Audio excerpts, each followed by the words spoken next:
How's it going, everyone? Mick back here for a pro wrestling review. Last night, I watched Vince Russo's proper return to television at Juggalo Championship Wrestling's Lunacy episode number 60.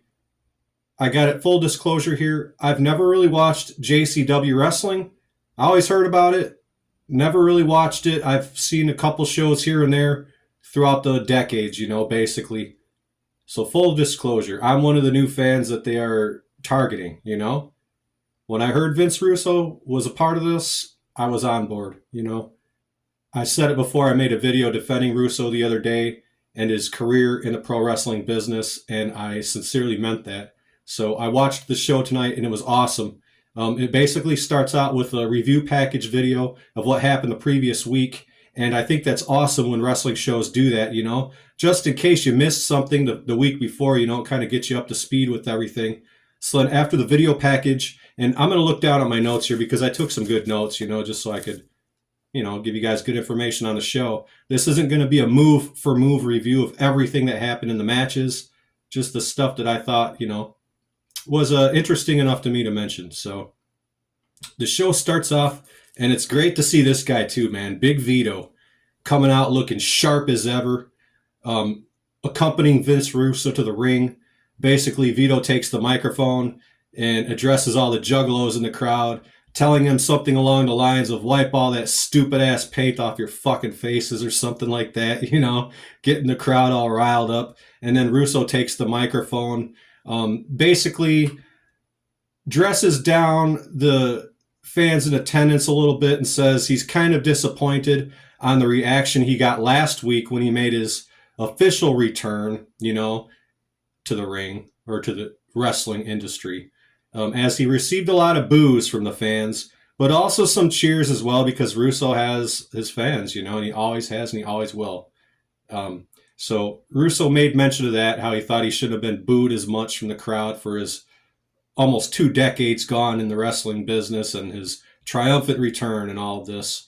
So he also shed light on why he's there, and that initially Violent J reached out to Vince Russo to see if he would want to be an investor in the company to help JCW, get to that next level, more recognition, more eyes on the product, and all of that good stuff. So he explains that pretty well, actually.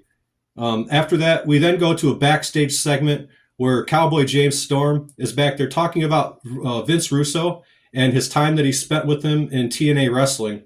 He mentions that when Vince Russo has his mind set to something and he's in it fully 100%, that, Vince is one of the greatest guys in the world, basically, and that he's one of the greatest guys to work with. But then there's a flip side to that, because Russo can also be one of the biggest dicks and pricks in the wrestling business, and I think we all know that as well. So then we cut to another backstage segment where Vince Russo appears to be dressing down Vito, actually, and telling him enough of this mafioso, tough guy, bully bullshit. That's not what we're here for. We're here to be professional. We're here to help this company out. We're here to run things professionally. And that he expects Vito to be as professional as he wants to be, And basically Vince Russo is telling Vito, enough of the bullshit. Just try and get along with the guys. That's what we're here to do. So Vince tells Vito he's off. He has a meeting to go attend to at a hotel, whatever that was involved in, probably meeting with another potential, I don't know, person coming into the company. I'm not really sure. We didn't find that out yet, but interesting to say the least. So after that, we cut to another backstage segment where Violent J approaches Vito after he finds out that Vito isn't really the guy in charge, because the last few weeks, Vito's kind of made it seem like he was the money investor and this and that, and he's been bullying people around and things and just kind of being a real prick to people. So Violent J came up to him once he found out that he is not the money investor, and he got up in his face and he's basically like, look, man, let's settle this shit after the fucking show. Let's go out in the parking lot and have a good fucking fist-to-fist fucking fist fight and parking lot brawl, basically. So Vito agrees to that, and that's what they're going to do at the end of the show. So we kind of set everything up for the show now. All the backstage segments and all that. It took about 12 minutes of showtime, which is pretty good as far as I'm concerned. It got everything conveyed that it had to, set everything up for the show. So good as far as I'm concerned on that. Match number 1 is a rematch from last week, actually. Kerry Morton versus Cowboy James Storm. Anyone who isn't familiar with Kerry Morton, he is the son of Ricky Morton from the Rock and Roll Express. And this guy is fucking amazing, man. He is just as good, if not better, than his dad. And I guess I can't really say that yet because he's so young into his career. But damn, does this guy have some excellent charisma, great on the microphone, excellent in the ring. So he has the trifecta as far as I'm concerned. Plus, he has one of the best songs for a wrestler I've heard in a while. Just my opinion.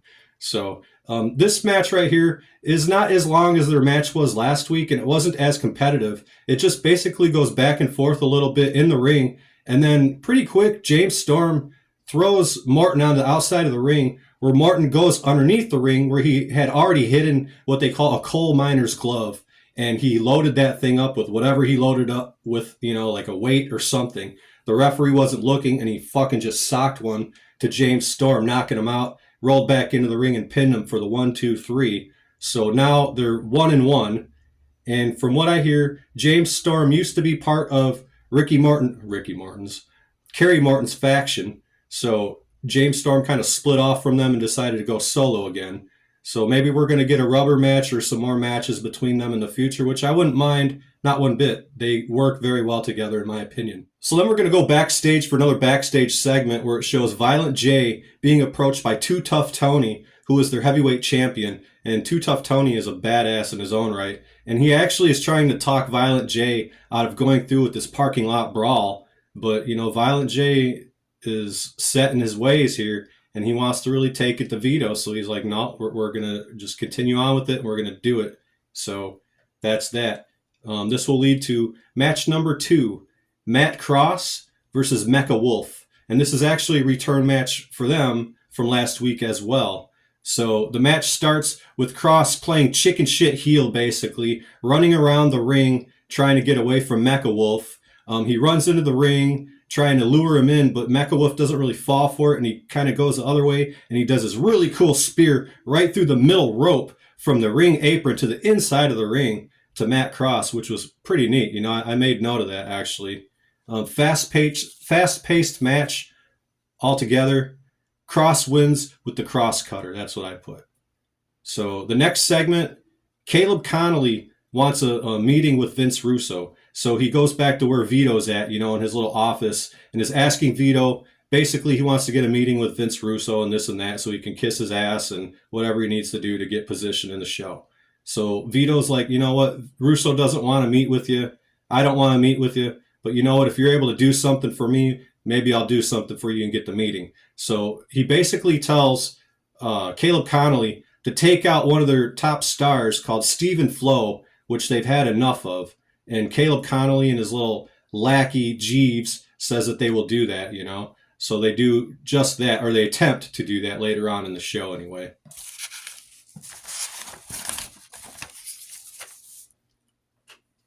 Match number 3 is a guy called Shane Mercer versus Ninja Mac. And I've never seen Ninja Mac before until last week, honestly. And this is the second time I've seen him wrestle. And man, for a big guy, dude, this Ninja Mac, he moves around like a cat, dude.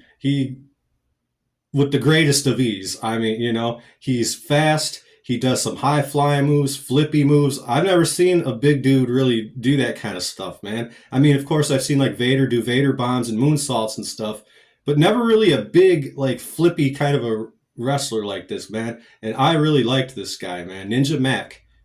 Fucking cool wrestler, actually. But I have theories on who he is, so this was a very hard-hitting match, but quick at the same time, which I liked. And I made note of Shane Mercer giving a really stiff and hard lariat to Ninja Mac. And then there was another crazy sequence where Mercer is on the outside of the ramp, and Ninja Mac does this, he runs the ropes basically, and he goes to do this backflip, like to Mercer on the outside of the ring. And Mercer's actually on the ramp. And the ramp that leads down to the ring is the same level as the ring apron. So just keep that in mind. So Mercer's on the outside, and Mac does this backflip thing. Mercer catches him basically in midair and tombstones his ass right down on the steel ramp. And it was badass. and he rolled him right into the ring and pinned him 1, 2, 3. Great ending to that match. And that is one thing I'm going to say that I've noticed right away in JCW is there's not many false finishes that I've seen so far. I mean, they definitively finish matches, you know? Like, I've noticed, like, when a finisher is hit, it's hit, you know? And that's generally what happens, which is refreshing to see as well. So another backstage segment here. We have basically all of Violent J's friends being taken out, so he has no help at the end of the show. And this begins with Congo Kong and Mr. Happy just beating down Willie Mack in the bathroom. Willie Mack is a good wrestler. He's been in TNA. Hell, I think he's even had a stint in All Elite Wrestling. But be that as it may, they beat him down pretty good in the bathroom. I think they used a chair and everything. So the next in-ring segment will be Caleb Connolly and his lackey Jeeves going out to the ring and demanding that Stephen Flo come out, because what they're doing with Stephen Flo is he's best friends with this wrestler that they called Cocaine, and they want cocaine delivered to the ring. Cocaine delivered to the ring. So Stephen Flo is Cocaine's best buddy, so they're thinking that he'll, you know, narc on him and basically get him to the ring or whatnot. And Stephen Flo's not going to do that. He does go out to the ring with Caleb Connolly and Jeeves in there. Probably a mistake for him because he was outnumbered and he ends up getting pounded pretty good. You know, but then Cocaine ends up making his appearance and saving Stephen Flo, and they kind of run off Caleb Connolly and Jeeves. So I guess as of now, Caleb Connolly doesn't have his meeting with Vince Russo because he's now failed twice, I believe, at 2 tasks that Vito has had him try and do. All right, so now we're going to go to another backstage segment with Congo Kong and Mr. Happy once again beating down one of Violent J's best friends and Too Tough Tony. And they get him really good, man. They throw him into the equipment box and they just beat the living shit out of him, to be honest with you. So now Violent J really has no friends, or none that really, you know, would come to his aid, I suppose, if needed. I don't know where Shaggy's at in all this, honestly. It's been a while since I've kept up on any of the ICP stuff, so I've heard Shaggy mentioned a couple of times, but I've never seen him in the show yet, and never last week as well. So now match number 4 out of 5 is the JCW Women's Championship match with Katrina Creed versus Hollywood Haley J. Hollywood Haley J is the JCW champion defending. I made some notes that Katrina hits and strikes super, super hard. Nice running knee to Haley. Back and forth match. Haley tries to use a weapon, but is stopped by a wrestler named Big Al, who is another women wrestler who is this really tall girl, and that's why they call her Big Al, I guess, you know. They get into it. Basically a schmaz at the end, which allows Haley to roll up Katrina for the win and defend her championship successfully. I also want to make mention to the commentary team who is calling the Lunacy shows here. Great to see Joe Dombrowski. All right. I've been a fan of his for a while, going back to a company called PWO, Pro Wrestling Ohio. So that's the very first time I've ever seen Joe Dombrowski, and it's been a while since I've seen him, so nice to see him. So as well as Joe Dombrowski, we got Zach Amico on the commentary, and I think those guys work well together as a team. So we're going to go to one more backstage segment here. Vito is approached by Vampiro, actually, who offers up his help to Vito, and Vito, being stubborn and just stuck in his ways, is like, basically, piss off, Vampiro, I don't need your help. So now we're on to the main event, match number 5, the 4-way dance for the JCW Tag Team Championship. We have Congo Kong and Mr. Happy versus Outbreak, which are the zombies, which I love, man. This is the coolest zombie team I've ever seen in wrestling, to be honest with you. Versus Buster and the Brain versus the Brothers of Funstruction. So I'll make a note that the Buster and the Brain are 2 wrestlers known as Jordan Oliver and Alec Price. And this was an incredibly smooth, quick, and extremely fun match. Buster and the Brain, they have some really cool tag team moves together, tandem moves. I've never seen them work together actually until tonight. And man, they are one of the coolest quick pace tag teams I've seen in a while, to be honest with you. Other than in a company called AEW or WWE.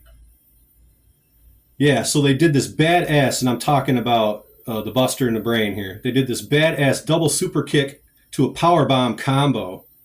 And I also made note that Congo Kong hit, and his tag team partner, Mr. Happy, they hit this badass, thunderous scoop side slam to a huge elbow drop combination. And Mr. Happy, he's a enormous dude, man. And he nailed this fucking elbow drop that looked devastating, man. So, good match, all things considered. So, crazy fast pace, like I said. The brothers of Funstruction end up winning the match. So, pretty good match, all things considered.